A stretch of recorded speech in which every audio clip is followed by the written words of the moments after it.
gods and goddesses have returned. They have been resurrected and pulled from the Neb sarcophagus by the hand of Amun Ray, our own authority of this day and time. Now take a seat. Sit back and listen to one of the master's students, Sekhen, Amun, Meduty, one raised by the master of masters, as he teaches the liberation information of this day and time. Nuwapu. It is truly our time.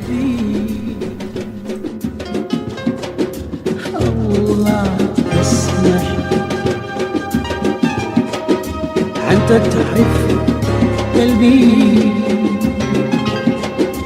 قول لي يا سبحان الله يا حبيبي أنه أسمع أنت تعرف كل شيء.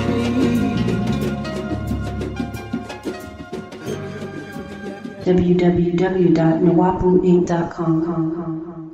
In Genesis chapter 6, it's talking about, I don't know who's talking, but it says, and it came to pass of men of the earth, and daughters were born unto them. Genesis chapter 6, verse 4. But who's talking? And then who are the daughters born unto? And then it said that sons of God saw the daughters of men, that they were fair, and they took them wives of all which they chose. And that's one group. And you had another group that came in. You had one group, you had two groups that came down. You had one group that came down and took the daughters, and then you had another group that came down and mixed with the daughters of men, right? And gave birth to what's referred to as Gibberim, or mighty men of renown, right? And they put the word renown there to trick you. The word renown is not there in the Hebrew. The word is Shem, for skies or sun, where they get the word Shemesh, right? Men of the skies, right? Or gods in flesh. And it was two groups. And it's talking about a time period where the people or the mortals on the planet had fell to a point to where they needed a boost. You follow? It's talking about another period when the gods came down to mingle with mortals. You follow what I'm saying? And to give, because the women on the planet had failed to a certain point, right, or been reduced to mortal or mortality when they never were supposed to be reduced to that, being the original gods of the planet, because women are the original deities of the planet. They were here before men, and that's why men still got to come through women. There's no woman that came through a man. There's no man that didn't get here, right, that didn't come through a womb. Women are the first gods of this planet, the original deities. You follow what I'm saying? And because she had been reduced by mortal men down to a level to where she became mortal and forgot who she was, it was necessary to send a group to earth to bring her back up to that point, to give a boost to the genes again. You follow what I'm saying? So that story was taken, just like all the rest of those stories, from the Sumerian tablets and the ancient Temurian tablets that talked about the same situation as in the Egyptian text about Re and the Set and the Subject and the women that needed to be brought back up to godhood again. That's why those priests and priestesshoods were set up to do that. You follow what I'm saying? There was a certain environment where this took place, right? And they will be put under certain conditions that will allow these godly children to be born again. And you get that in the New Testament when they were trying to tell the story of a Set and Horus again with Mary and Jesus, when Mary was taken to a convent and put in a certain environment to prepare her to be able to birth one of those children. You follow? And in that story, it wasn't Joseph that gave birth, that seeded the life for Yahshua, right? It was Jebrael. And that's why they say, if you go to the book of Luke, it says that the angel Gabriel came in unto her. Anywhere else in the Bible, when you see the word, when it says somebody came in unto somebody, it was sexual. But they try to disregard that in the New Testament. When it says, the angel of the Lord came in unto Mary, and then she was pregnant. You follow what I'm saying? So she had to copulate, right, with an angelic being to produce that child. Not a man, not men. We originally were not men. We are not men. The word man comes from the Sanskrit word manu for moon. All those words mean moon. Moon, man, manu, all of those are the same words. You follow? We're not moon beings. We are solar deities. Rays, Ra, and we have been reduced to men. So it's going to take gods to raise her back up to the level to be who she's supposed to be, not men. You follow? So that story was talking about a time when the seed had to be raised again because the people on the planet have become mortals that used to be gods. You follow? And the men had to be raised up back to gods through what's referred to in biblical times as the order of Zadok, the Zodakine priesthood. You follow? This priesthood in Jesus' time was referred to as the Essene order, or the ancient order of Melchizedek. It was a mystical brotherhood, right, where the select initiates would go, right, and be taught the necessary information that would give them back his godlike qualities. These were rituals and practices, and the order itself came out of the mystery schools of ancient Egypt. Freemasons, European Freemasons that is, took this concept and gave you the 3 degrees of Freemasonry. The Enter the Prince, Fellow Craft, and Master Mason. The Master Mason. You follow? At that point, you are what's referred to as resurrected. Anybody ever went through the law know what I'm talking about. You follow? And you are born again. And in order for Jesus to become who he was supposed to be, he had to be baptized by someone. Christians will tell you, well, that's baptism. Baptism is for remission of sins. Well, they say Jesus was sinless, right? What was he being baptized for? They don't realize that was a ritual of a priesthood that he was a part of. And after he was baptized, it says that the Spirit of the Lord descended on him like a dove. Not before.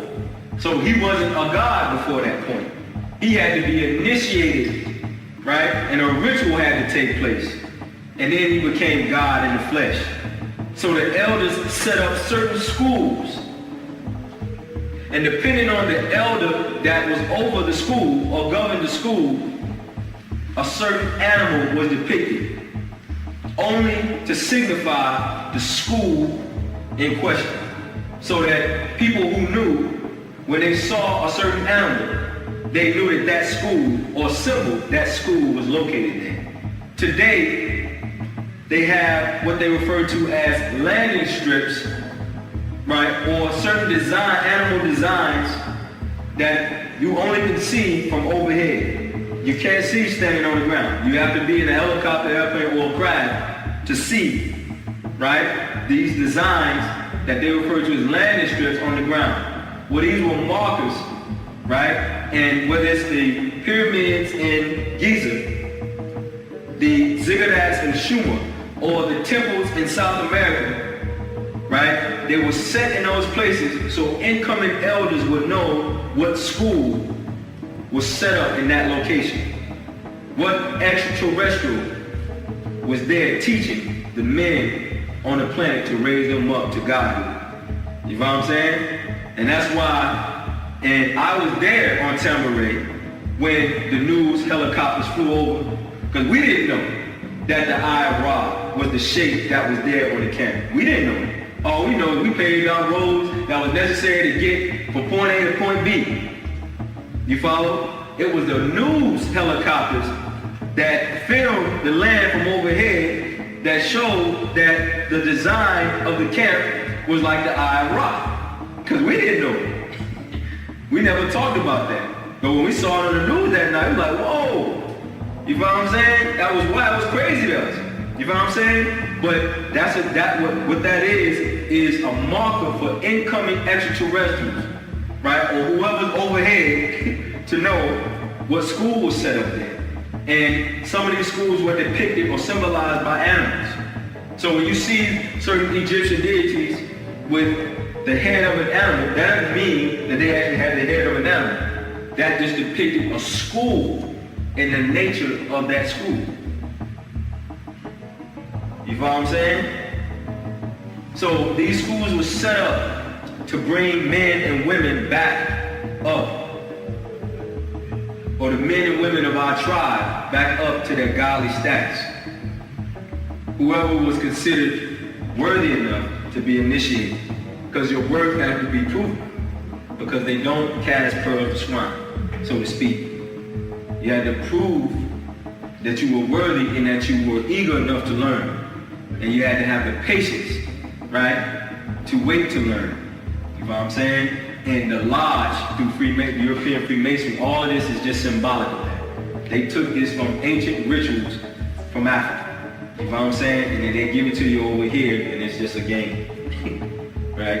It's a game. They don't tell you, you don't have no secrets in the Order of the Eastern Star and Freemasonry here. You go through those schools and you learn nothing, and you think that you're going to learn some secrets. You think you're going to learn secrets. And I'm telling you, I went through it. Ain't no secrets.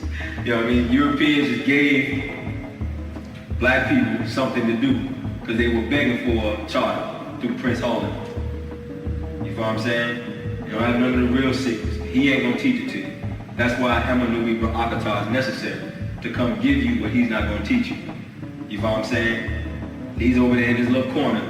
He got all his information. Don't want to tell you nothing when it's your information. He stole it all from you.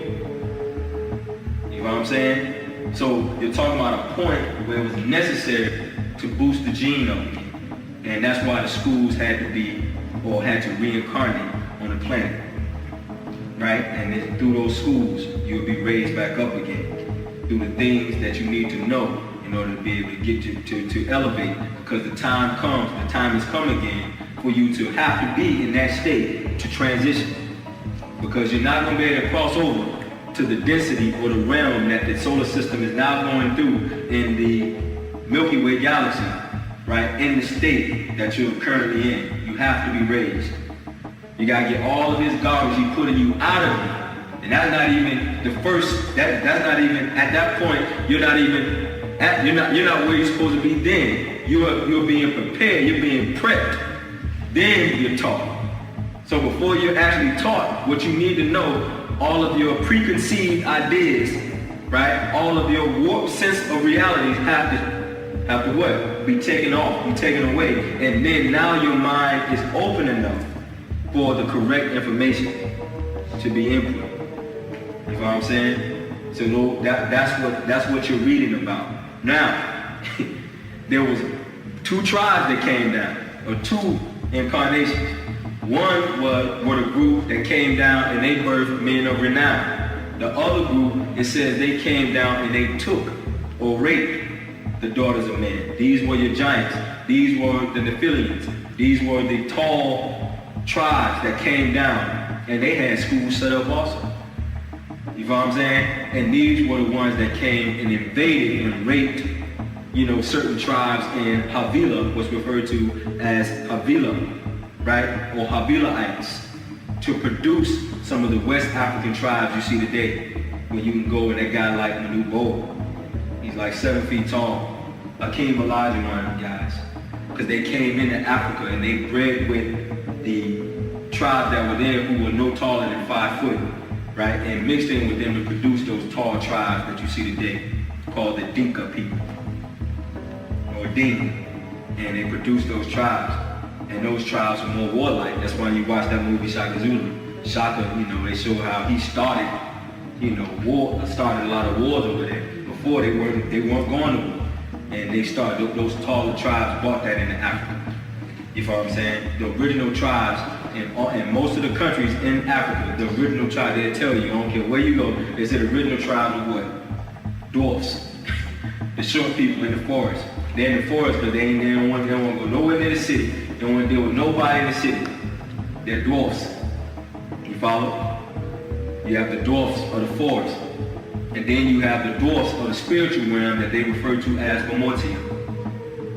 And those are the ones that exist in between these realms and personify the people who they want to personify to, right? Who they go through and they do certain rituals to, certain rituals for them, you follow what I'm saying? But they vibrate on another density. You ask anybody that lives in Africa, they'll tell you about, all you gotta do is ask them about the dwarfs, the invisible dwarf people. You follow what I'm saying? Those are our ancestors. The Tides. That's what it did to Ta in ancient Tamaray came from. Ta symbolizes the dwarves in Africa. You follow? And all African tribes will tell you that the beings that reside, the elders or ancestors that reside on the other side are dwarfs. And they call them different names. Meduty is just one of the names. You follow? In the Sumerian doctrine, they refer to Ta as Inki. Inki. They won't sprout forth until a certain time. They sit there, you can water it, have that dirt as nutritionally rich as you want it to be. And it just won't sprout. It won't sprout forth. You follow? So there's certain plant life that can exist during certain seasons. There's certain animal life. Because there's certain species of animals when the winter time comes, right? Certain animals go into what they refer to as hibernation. They're inactive. Basically in a dead or slumber state.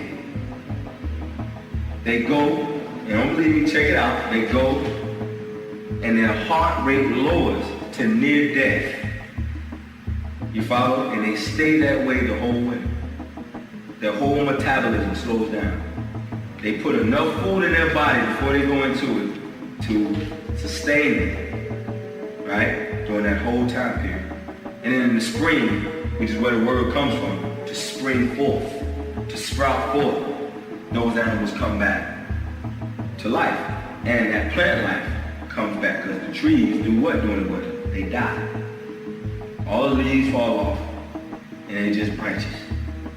But in the springtime, the greenery comes back, right? And they come back to life, right? But there's a certain seed and a certain plant life that only exists during the winter months. You follow? Now on this planet, there's certain animals that have to live in the Arctic.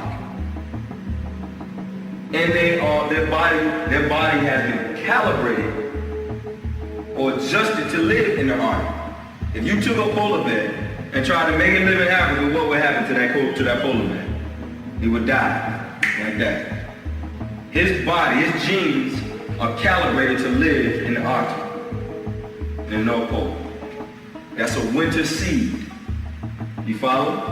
Right? So you have a seed that can only live during tropical seasons, such as spring and summer. And during the fall and the winter, they start to decline and die out. Plant and animal life. Don't let them fool you. Keep an eye in mind. Realize it's not just the plants. There's animal life on the planet that can only live during tropical months, tropical times of the year. And there's certain species that can only live during winter season. You follow? But then there's certain plant and animal species that live throughout the whole cycle. You follow? Now they may be weakened at one point, weaker at one season than the other, but they live throughout. www.nawapuinc.com.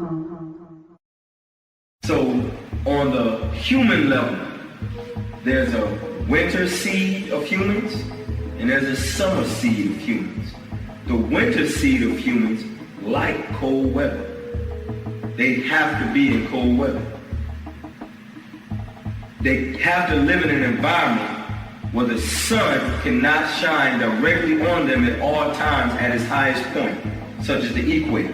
They can't live there. They have to live where the environment's conducive for their genetic structure. And then there's a summer seed in nature, right? who can take the full brunt of the sun.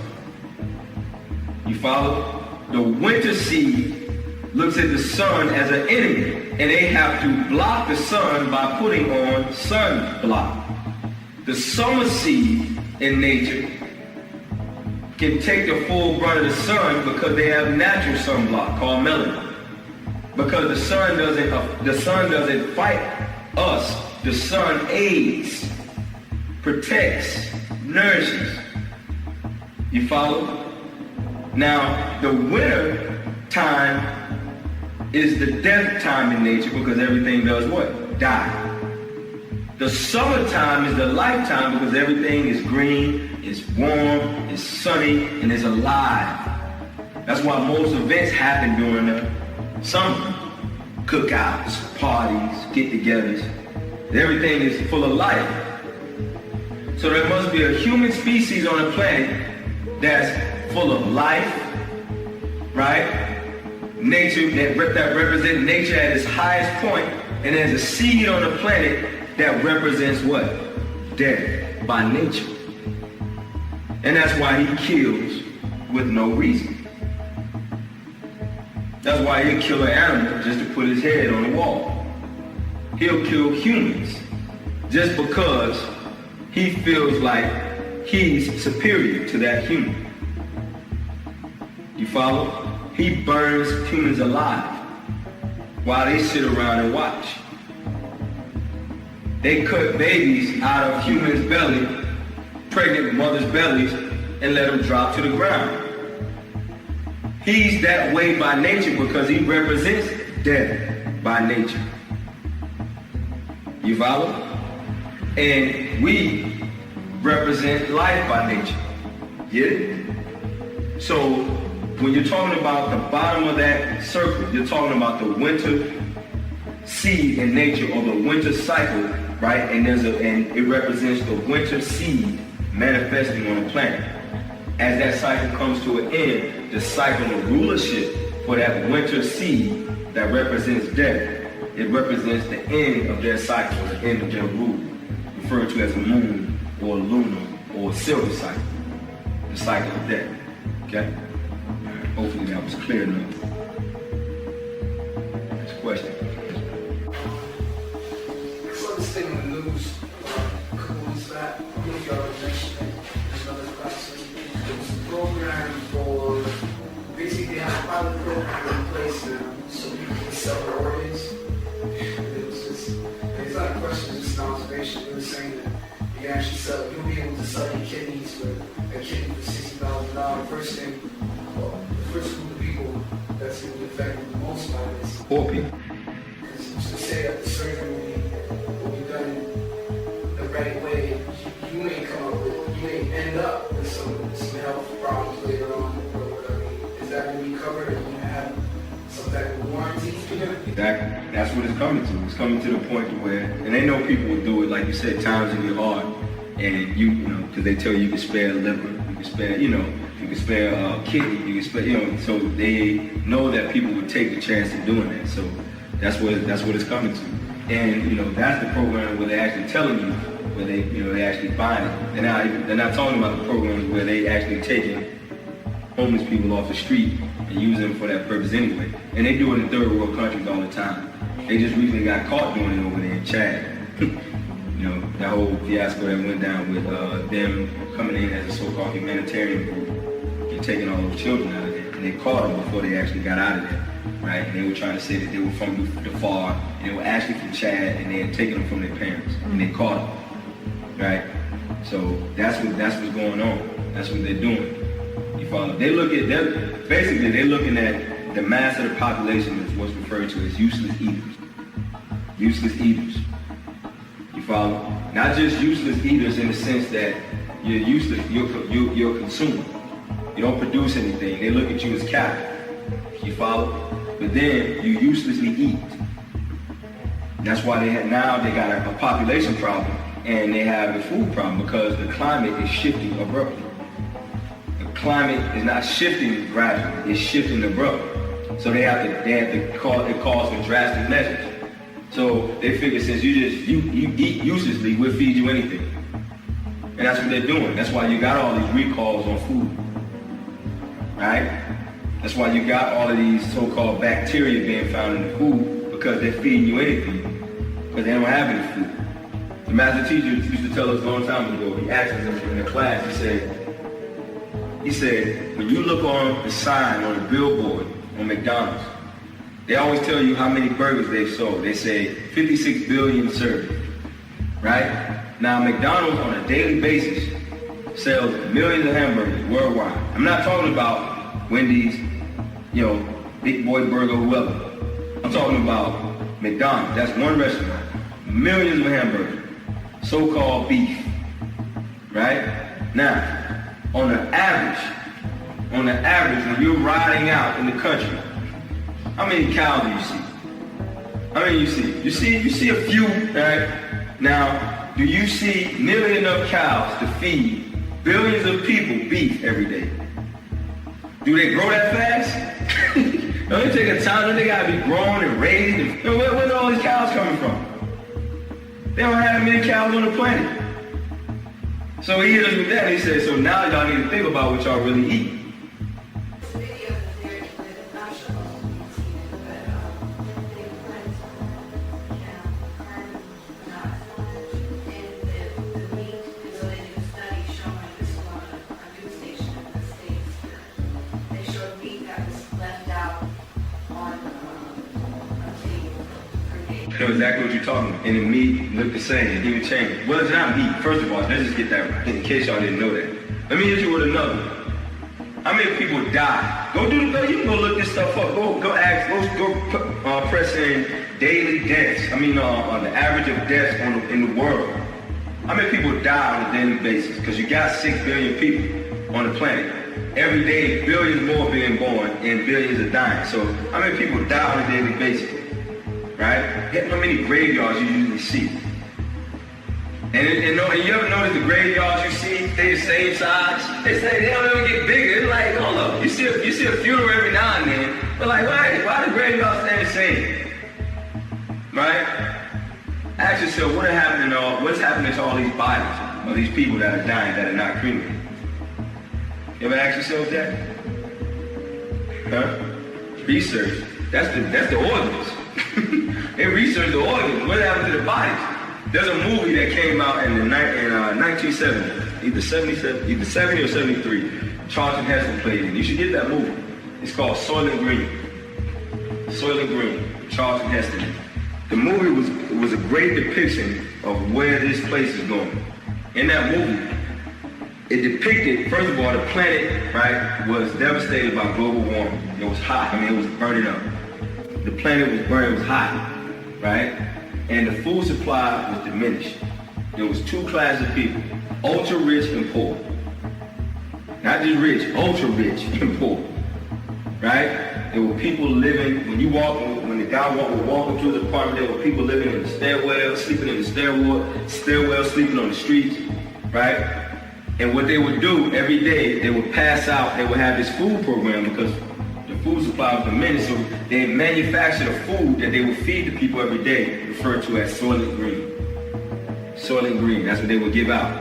And every day, whenever a riot would break out, because a riot would break out every day because people just poured and broke, and they would fight, scrambling for whatever little food they could get. And whenever a war would break, and the people that lived, the ultra rich, they lived in a location where it was hard for anybody to get to, because it had gotten to a point to where their lifestyle was dangerous, because you had people that were poor. That's why you have police officers.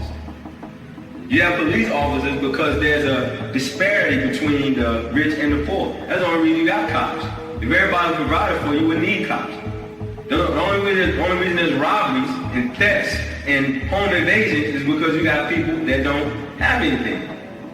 You got the haves and the have-nots. So they were set apart, and literally there was at the elevation that they were living at. Remember the guy? He had to literally climb up, find a way to climb up to get to where they lived, because they had to live off from the people that were poor. But anyway, whenever a riot would break out, there's this dump truck-like machine that would drive through the street and just scoop everybody up, scoop all the people that were riding up and dump them in the back of the truck. right? And the whole concept of the movie, not to tell the movie, but you gotta see it because it's a good movie. The whole concept of the movie was that the soil and green they were feeding everybody was really what? Thank you. That's what the movie, at the end of the movie, that's what they found out. You know what was crazy, bro? In school, they had this reading book, and it was like in 3rd grade, and like, it was talking about the plane crash. And this is when they introduced cannibalism to me, the idea. Oh, the guys that in Alaska, the soccer team, they crashed, and the only way, that was a true story by the way. They crashed, and the only way they could survive was they started eating each other. And I was like, ew. And my teacher was like, well, that's what you gotta do to survive. And I was like, they couldn't have found more plants or things. Some brands, you know what I'm saying? Some water. But she was like trying to convince us that would be the way to survive. To pull straws and strings and whoever pulls the shortest one. And that's in that movie, that's what they had to do. They would, because the people that had died, and because they were being preserved because they had crashed when it went snow. So the bodies were preserved. And they had sat down, they came to the realization, the only way we're gonna survive is if we eat. And I know we know those people in there, but we got a rotisserie them niggas. Or we gonna die. And that's how they survived. And they got saved eventually. You follow? I mean, you ask yourself, you was in that position. I mean, I know, but you're in the, hey, listen, you're in an area where there's no plants. I'm eating snow. I'm gonna finish it. I'm Hey, listen, you say that, they get to cooking that meat on that fire, and it smells like barbecue. You say that, but when you're in survival mode, yeah, you're thinking totally different, man. Because if you start as you're getting malnourished, you start to deteriorate, your health starts to deteriorate. Because you gotta remember, your body what? Your body when you eat, that's energy. What's energy? Heat. Your body generates heat. See, in Africa, we could be vegetarians. Because we had to worry about eating. But I'm telling you, in the movie, they would deserve it. They were somewhere where they couldn't go anywhere. Because if they went too far one way, they couldn't get back to their camp. Remember, you're malnourished. So the more you travel, the more energy you're using, and your body's not regenerating itself. And you're in a cold environment. You follow? So they couldn't leave far from where they were located. You follow what I'm saying? So they were in a position to where their bodies had to put some type of energy in their body. And snow wasn't gonna do it. So they had to do that. I'm not, by no means am I justifying, but cannibalism, but what I'm saying is they were in a position where they had to survive. And they lived. They lived. Those guys living today. To tell that story, they lived. You follow? But there's certain things that have to be done that are done in nature that we look at that way. You follow? But there's species of animals that eat their young. You know that? There's species of animals that eat their young. They eat their young. If they figure that there's too many of them, or they're not going to advance or progress at the rate that they need to be self-sufficient and survive on their own, they'll eat them. Isn't there certain kind of like pets I heard, like you touch them before they're a certain age, and they have certain sit on them, they'll kill them. Like you put a human sit on them. Yeah, because they're defective at that point. There's in a group of lions, right? And you have a lion, and then the female lions, because I like the lion, because he have a lot of chicks around. But nah, and if you ever paid attention, they hunt for the food. He just eats. His only job is to assimilate and to protect. And he don't really do that because they do that. My man is ill. He is the king of the jungle. Because he eats. And they make sure he eats, right? But the lion, right, whenever another feline comes around, they sniff her and they inspect her.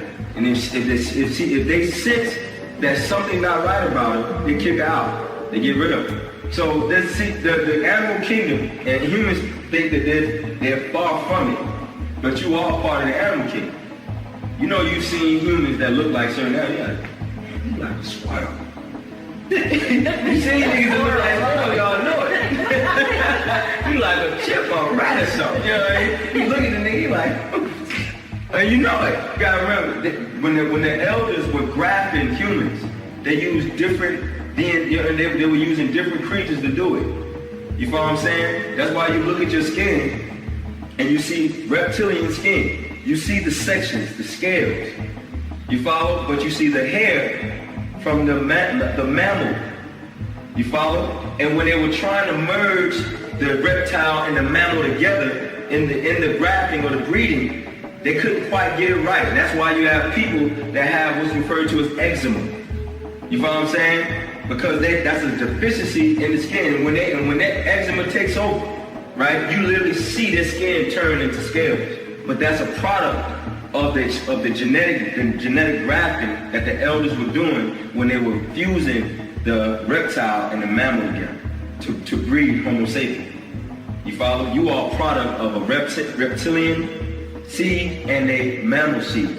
The most ancient part of your brain is referred to as the reptilian brain. They call it the R complex.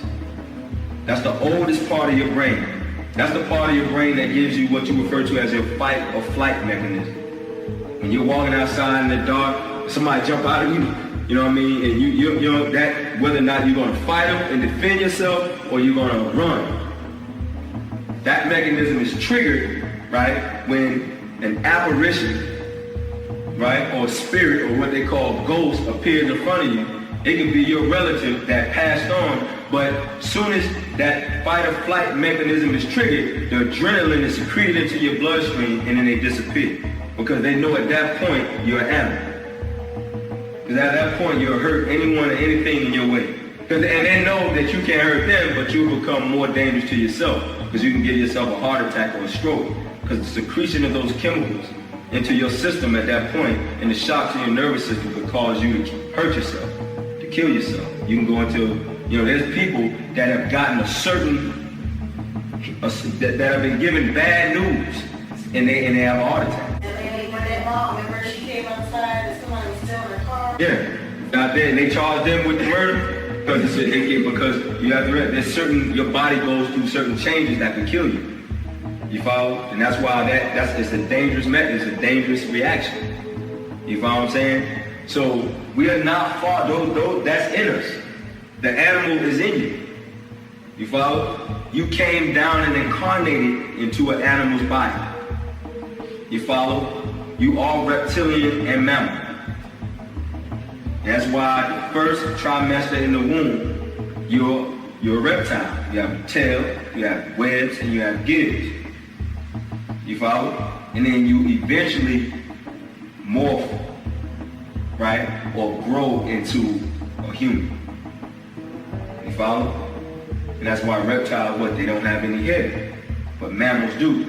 So you're a graftation or a combination of the two seeds. So the animal nature is in you. You follow? You just got to the point where you think you're separate. You follow what I'm saying? You separate yourself from nature. But you're along those lines. And there's different species in nature, right? There's different species of reptiles. You got certain reptiles that are cold-blooded and cold-natured. You follow? Then you got certain reptiles that they're more mammalian. They nurture their young. You know reptiles don't nurture their young, right? And you got women.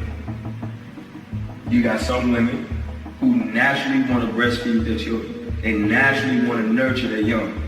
And then you got some women that they don't want to breastfeed. They don't want that attachment. They just want to, they keep their baby in the stroller. They never hardly ever pick up. They don't breastfeed. So they want to stay detached from the child. Not realizing that as the child drinks the milk from the breast, from the mammary gland, there's an attachment that's being made. You follow? So that nature is in you because that's your root seed. Okay? Let me ask you about this. Like, alright, does a baby keep the gills up until like the last point when they're born? Do they just close up like almost immediately? The gills, you're breathing in, your lungs are your gills. You follow? That's your filtration system. The thing is, the mechanism that allows you to breathe in water, once you, because at that point, you're metabolizing water. I mean, the water's flowing through your system a different way, and the blood the little blood, the blood that's in you at that point is being metabolized and processed differently, totally different. You follow? Your heart and your lungs work together. They work together for air, to breathe in air, right? To bring in oxygen. Your heart pulls the blood to the lungs. The oxygen and the blood meet and fuse to generate the energy that's now pumped throughout your body. You follow? When you're in the womb, that process is totally different. You follow? Because the heart is beating a different way. Right? Your heart is not taking blood to your lungs at that point. You follow? Your heart is taking the blood a different route. And after you're born, it starts to take it through the lungs. You follow? Go ahead. Next question. So that email that you sent, the 6 things that phase us, destroy us, it was really interesting because I'm pretty sure we can all relate that actually certain people in a circle will all fall into either one or more of these things at a certain point in time. You know, I've seen a lot of brothers with a lot of potential, just really not be able to utilize their full potential due to the fact that we're distracted either way. Whether it was partying, drugs, alcohol, pornography, especially pornography. I mean, just seeing that email was, and every bullet point on it was like, wow, this brought somebody to Yeah, exactly. I got a lot. I was telling them earlier. I got a lot of feedback, about it, and it was funny because most of the feedback was coming from the Wabi, that people that should have already known certain things, certain things that shouldn't be done. But his gravitation, his pull is so great with our people. You know what I'm saying? Because our people begin to love and like illusion. They like the way that the illusionary world makes them feel. You know what I'm saying? And so they get attracted to that. And that's how he pulls our people toward. Our people like not dealing with reality.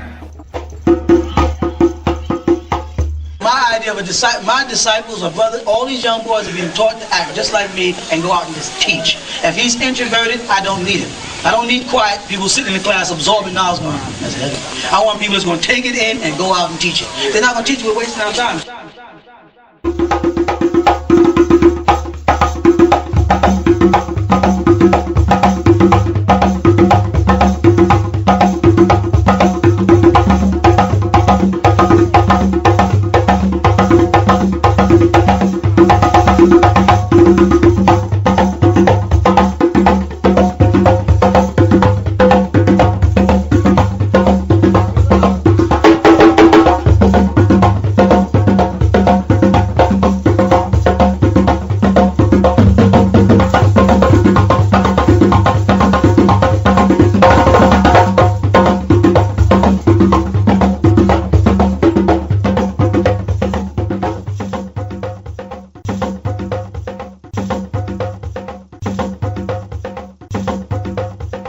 www.nwapuinc.com